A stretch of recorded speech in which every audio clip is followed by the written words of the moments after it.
about new opportunities in the liberation of Crimea and Putin's new wonder waffle. Literally 2 months ago on the channel there was a video in which I demonstrated how a firing zone can be implemented in Crimea, when the Ukrainian Defense Forces come to its administrative borders. That is, even at that time, the presence on the territory of the temporarily occupied peninsula of the Crimea of a large number of defense lines, fortifications and other placebo, absolutely will not create a sense of security under the sounds of regular claps from drone strikes. Since 2022, I have consistently held the view that the liberation of Crimea would follow the Serpent Island scenario, adapted for a slightly larger area. A scenario of complete isolation of the Crimean Peninsula from the outside world and methodical, systematic annihilation of the occupants.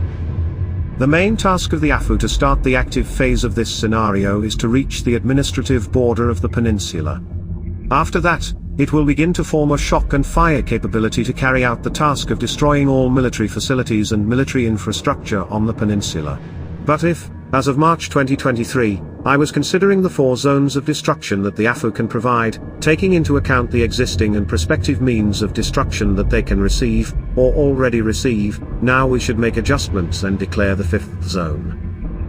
I should note in advance that the kill zones are specified taking into account the safety buffer for means of destruction up to 20 kilometers and without taking into account the specifics of the shots, with an averaged value of the range. That is, conventionally, up to 20% in range to the specified values. In turn, an important point will be restoring full control over the Sea of Azov and causing incomparable damage to the only logistic artery connecting mainland Russia and the peninsula, the Crimean Bridge.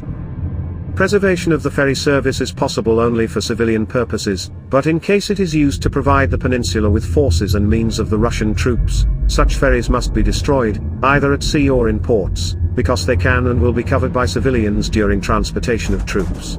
Thus, the occupant contingent on the peninsula will find itself in isolation, and will suffer daily losses, which will not be possible to restore. In other words, a daily minus, which will lead after some time to a complete loss of the combat effectiveness of the units of the Russian forces in Crimea.